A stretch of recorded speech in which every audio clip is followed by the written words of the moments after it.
ABP news से बातचीत में सलमान खान के पिता सलीम खान का बड़ा खुलासा। बोले, धमकियों से पूरा परिवार परेशान है। सलमान ने नहीं किया था काले हिरण का शिकार। काले हिरण मारने के मामले में सलीम खान ने कहा, सलमान खान जानवरों से बेहद प्यार करते हैं, बंदूक का कभी इस्तेमाल नहीं किया।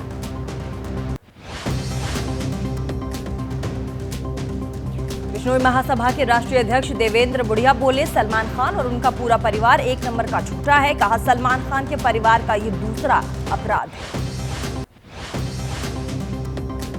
देवेंद्र बुढ़िया ने पूछा, क्या पुलिस, वन विभाग, चश्मदीद गवाह, न्यायालय सभी झूठे हैं? केवल सलमान खान, उसका परिवार ही सच्चा है।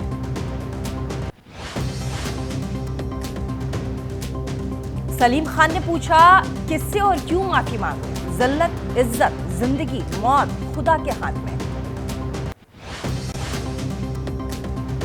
माफी मांगने के बयान पर देवेंद्र बुढ़िया ने कहा, समाज और भगवान से माफी मांगे। बिश्नोई समाज के विश्व स्तरीय मंदिर मुकाम पर जाकर माफी मांगे।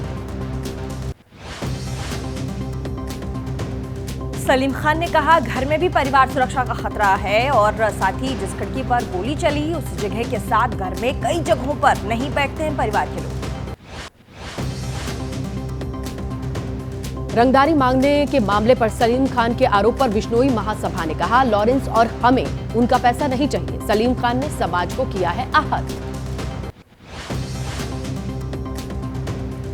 सलीम खान ने कहा कि सिद्दीकी की मौत से सलमान का कोई ताल्लुक नहीं है। पुलिस के निर्देश पर कर रहे काम, उसके मुताबिक गुजर रही पूरी जिंदगी। बाबा सिद्दीकी हत्याकांड में अब तक 9 आरोपियों की मुंबई क्राइम ब्रांच ने गिरफ्तारी की है। यूपी, हरियाणा, दिल्ली, पंजाब, राजस्थान, मध्य प्रदेश में संदिग्धों से पूछताछ।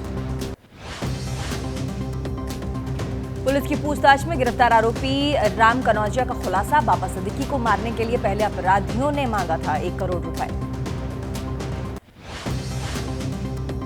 25 अक्टूबर तक पुलिस कस्टडी में 5 आरोपी। बाबा सिद्दीकी हत्याकांड मामले में आरोपियों को कोर्ट में किया गया था पेश। बाबा सिद्दीकी हत्याकांड में पुलिस ने कैथल से पकड़े कुछ लोग। मुंबई में पहुंची क्राइम ब्रांच की टीम, कार्यवाही शुरू। पुलिस ने नहीं किया पकड़े गए लोगों के नाम का अभी तक खुलासा।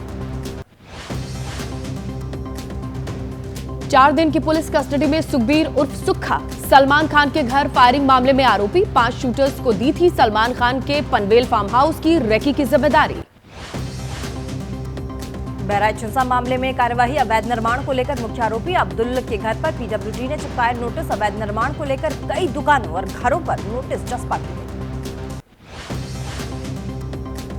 महाराजगंज में 23 आरोपियों के घर, लोक निर्माण विभाग ने वहां नोटिस चिपकाए। कार्रवाई की जद में है 19 मुस्लिम, 4 हिंदू परिवारों के घर। महाराजगंज मार्केट में कुछ जगहों पर लगे हुए हैं लाल निशान। लोगों ने इसे बुलडोजर की कार्यवाही से जोड़ा। कहा, करीब 2 साल पहले सड़क चौड़ीकरण के नाम पर ये निशान बनाए गए थे। शुक्रवार को बहराइच के हिंसा प्रभावित इलाके में बंद रही कई दुकानें। दोनों पक्षों ने एक दूसरे पर लगाए आरोप। कहा, आम लोग अब तक भुगत रहे हैं खामियाजा। 14 दिनों की न्यायिक हिरासत में भेजे गए बहराइच हिंसा के 5 आरोपी मुठभेड़ के बाद हुए थे गिरफ्तार। सुरक्षा कारणों से मुख्य न्यायिक मजिस्ट्रेट के आवास पर सुनवाई हुई। बहराइच हिंसा मामले पर बोले सीपीआई महासचिव डी राजा, दिखा कि योगी के शासित यूपी में कानून और व्यवस्था कितनी बदतर है। उत्तर प्रदेश में बढ़ रहा है अपराध। बहराइच मामले में फिर भड़के ओवैसी। योगी सरकार पर रूल ऑफ गन की नीति अपनाने का लगाया आरोप। कहा, फिल्म की तरह कानून के बजाय बंदूक की भाषा बोली जा रही है। यूपी बीजेपी अध्यक्ष भूपेंद्र चौधरी ने कहा कि योगी के कानून के राज की पूरे देश में गूंज है। संविधान हमारा धर्म ग्रंथ, फिल्में देखने का समय नहीं जानता, काम करते हैं। बहराइच हिंसा मामले के आरोपियों की पुलिस से मुठभेड़। कांग्रेस नेता सुरेंद्र राजपूत ने कहा कि नाकामियों को छिपाने के लिए कराया जा रहा है एनकाउंटर। इस तरह मुठभेड़ कराना एक तरह का अपराध है। बिहार में अवैध शराब को लेकर कई जगह पर पुलिस की छापेमारी। सारण, छपरा, मशरख में लगातार पुलिस की रेड है। एसआईटी की टीम कार्रवाई कर रही है। और तेजस्वी यादव ने सोशल मीडिया प्लेटफॉर्म एक्स पर पोस्ट किया, कहा जहरीली शराब से 100 से अधिक हत्या होने के बाद भी पटना के बीचों बीच ठहाके लगाकर हंसते मुख्यमंत्री और कैबिनेट के मंत्री। ये बिहारियों और लोकतंत्र को चिढ़ाना है। तेजस्वी का नीतीश पर बिहार नहीं संभाल पाने का आरोप। केंद्रीय मंत्री ललन सिंह ने कहा कि उनकी बातों को गंभीरता से नहीं लेना चाहिए।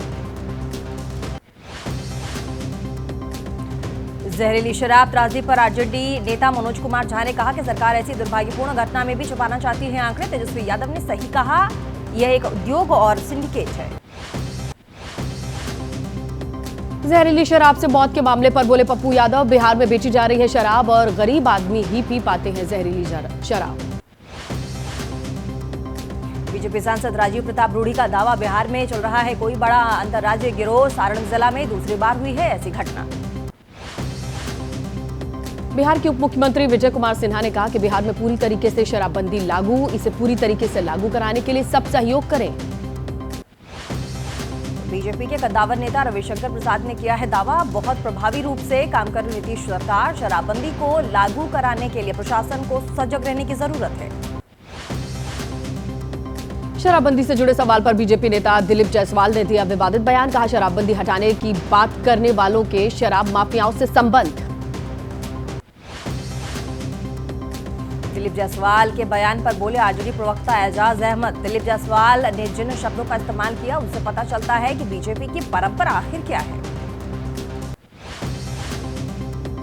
राष्ट्रीय लोक मोर्चा पार्टी के राष्ट्रीय अध्यक्ष उपेंद्र कुशवाहा का बयान, जहरीली शराब से मौत दुखद है, लोगों को समझाना चाहिए, शराब पीने से नुकसान है। 20 अक्टूबर को अपने संसदीय क्षेत्र वाराणसी जाएंगे प्रधानमंत्री मोदी। 6600 करोड़ रुपए की 23 परियोजनाओं का लोकार्पण और शिलान्यास।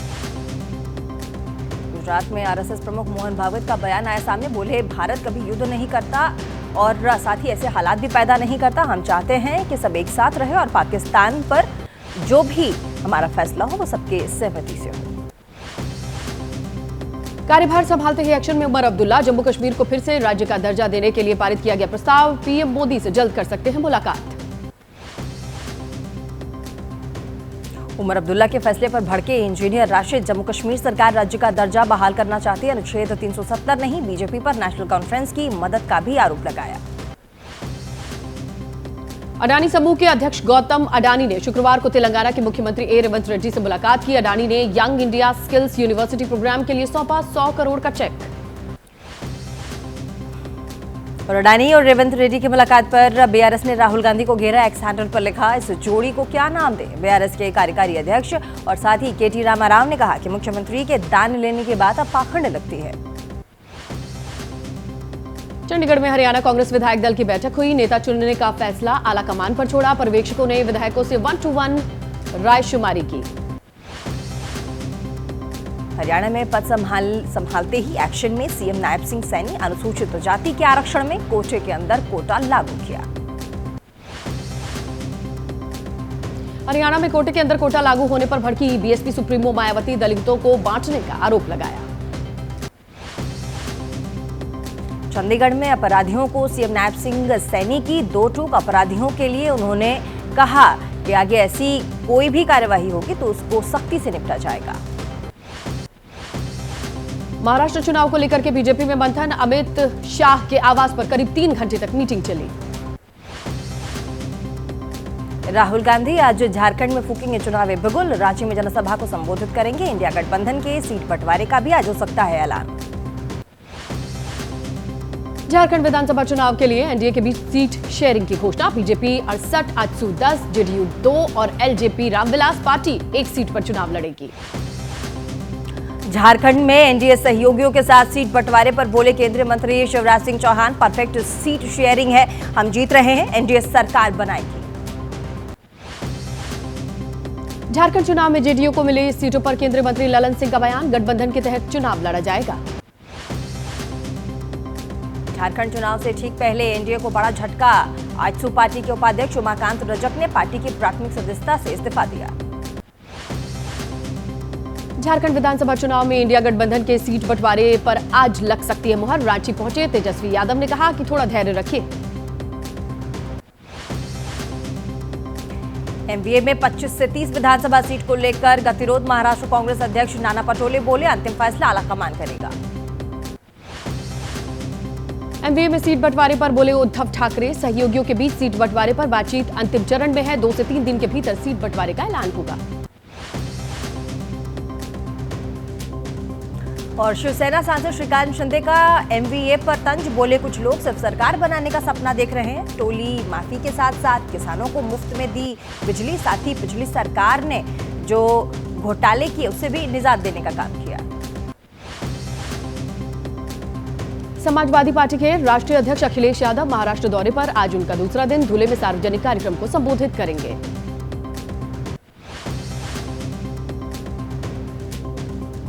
महाराष्ट्र के मालेगांव में अखिलेश ने भरी हुंकार। भारतीय जनता पार्टी सरकार को नीतियों को बताया जनविरोधी। जनता से निहाल अहमद के लिए समर्थन में मांगे वोट। यूपी में 9 विधानसभा सीटों पर हो रहे उपचुनाव पर बढ़ी सियासी सरगर्मी। सीएम योगी ने अपने आवास 5 कालिदास मार्ग पर बड़ी बैठक बुलाई। और उपचुनाव को लेकर आज लखनऊ में निषाद पार्टी ने बुलाई है पदाधिकारियों के साथ बैठक। प्रदेश अध्यक्ष समेत सभी विधायक होंगे इसमें शामिल। एक भी सीट नहीं मिलने से नाराज है शीर्ष नेतृत्व। मीरापुर सीट पर समाजवादी पार्टी से सुंबुल राणा की उम्मीदवारी पर बोले विधायक शाहिद मंजूर। बीजेपी राज्य में कानून व्यवस्था बेलगाम। लखनऊ में समाजवादी पार्टी के नेता फखरुल हसन चांद का बयान आया सामने। कांग्रेस को सीटें देकर गठबंधन धर्म निभाया। महाराष्ट्र में भी सीटें देकर गठबंधन धर्म निभाएंगे। यूपी विधानसभा उपचुनाव में 2 सीटों पर अपने उम्मीदवारी के साथ उतरेंगे चिराग पासवान और उनकी पार्टी लोक जनशक्ति। प्रयागराज की फूलपुर, मिर्जापुर की मजमा सीट पर दावा ठोका। कानपुर में सीसामऊ विधानसभा के उपचुनाव के लिए रखी बैठक में समाजवादी पार्टी के नेताओं के बीच जमकर हुई तू मैं। आर्यन नगर विधायक अमिताभ वाजपेयी बैठक के बीच में ही छोड़कर चले गए। उनका वीडियो बड़ा वायरल हो रहा है।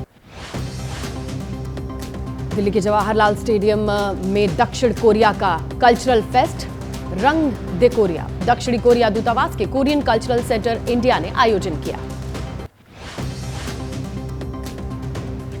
और आज दूसरे दिन 14वें ऑल इंडिया के पॉप प्रतियोगिता का सेमीफाइनल है। के म्यूजिक के साथ ही ब्यूटी, फैशन, क्राफ्ट से जुड़े ग्रुप भी इसमें परफॉर्म करेंगे। नामी गिरामी थिएटर कंपनी उहिस्का पेश करेंगी निनानो कॉन्सर्ट। दिल्ली सरकार की लगातार कोशिशों के बाद भी यमुना में कम नहीं हुआ झाग। नदी के पानी में प्रदूषण कम होने के आज संकेत भले मिल रहे हैं, लेकिन अभी तक हानिकारक यमुना का पानी। और अभी भी यमुना के पानी में दिख रहा है जहरीला झाग। सरकार का छठ से पहले साफ पानी का दावा, लेकिन हालात में थोड़ा भी सुधार नहीं। दिल्ली में यमुना के पानी में झाग का नाविकों पर संकट हाल बताते हुए रो पड़े शख्स, कहा 35 साल से रोजी रोटी का यही जरिया। दिल्ली में बढ़ते वायु प्रदूषण को लेकर के मंत्री गोपाल राय ने आपात बैठक बुलाई। कैथल में नहीं रुक रहा पराली जलाने का मामला। अभी तक 97 घटनाएं सामने आई। कृषि विभाग के अधिकारियों से मुलाकात और उनके मुताबिक पराली जलाने से रोकने के लिए टीम को गठित किया गया है। जींद में कृषि विभाग के डिप्टी डायरेक्टर गिरीश नागपाल ने कहा कि सामने आ रही है पराली जलाने की कई घटनाएं, इन्हें कम करने की कोशिशें। सीपीआईएम नेता आहान ने सरकार को बताया किसान विरोधी, कहा किसान वैसे ही परेशान है, अब उन पर करेंगे पराली जलाने का भी केस। कांग्रेस नेता रणदीप सुरजेवाला ने किसानों के खिलाफ साजिश का आरोप लगाया। पूछा पराली जलाने पर एफआईआर, एमएसपी फसल नहीं खरीदना, क्या ये साजिश नहीं है? पराली जलाने के मामले पर बोले कांग्रेस नेता भूपेंद्र सिंह हुड्डा, किसानों से खरीदा जाए पराली का बंडल।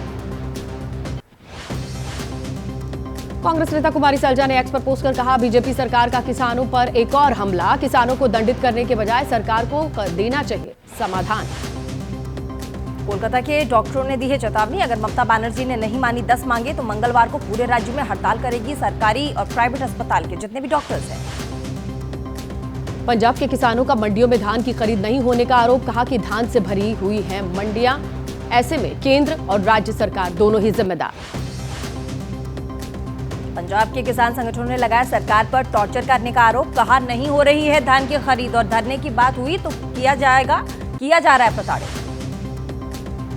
5 विधायकों के नामांकन के मामले पर बोली कांग्रेस, राज्य सरकार के पास हो रहा नामांकन का अधिकार बीजेपी ने करार दिया राजनीतिक ड्रामेबाजी। जम्मू कश्मीर में 5 विधायकों के नामांकन का मामला, सोमवार को जम्मू कश्मीर हाई कोर्ट की खंडपीठ करेगी इसकी सुनवाई। दक्षिण कश्मीर के शोपियां जिले में मिला बाहरी शख्स का शव, पुलिस ने कहा आतंकवादी हमले में मारा गया संदिग्ध। पुंछ में एसओजी ने चलाया बड़े पैमाने पर तलाशी अभियान, मेंढर के गुरसाई टाप और रजौरी शादरा शरीफ में सर्च ऑपरेशन जारी, पुंछ में पकड़ा गया था एक संदिग्ध। प्रतिबंधित संगठन पीएफआई पर ईडी का बड़ा खुलासा, सूत्रों के मुताबिक विदेशों में अभी भी पीएफआई के 13,000 सक्रिय सदस्य मौजूद। ज्ञानवापी में हिंदू पक्ष की वैज्ञानिक सर्वे कराने की मांग, वाराणसी की जिला अदालत करेगी इसकी सुनवाई, अंजुमन इंतजामिया मसाजत कमेटी कर रही है इसका विरोध। महिला पहलवानों के यौन उत्पीड़न का मामला, राउज एवेन्यू कोर्ट में आज सुनवाई होगी। बेंगलुरु में भारत और न्यूजीलैंड का टेस्ट मैच आज, भारत ने 3 विकेट पर 231 रन बनाए, न्यूजीलैंड से अभी 125 रन पीछे है भारतीय टीम।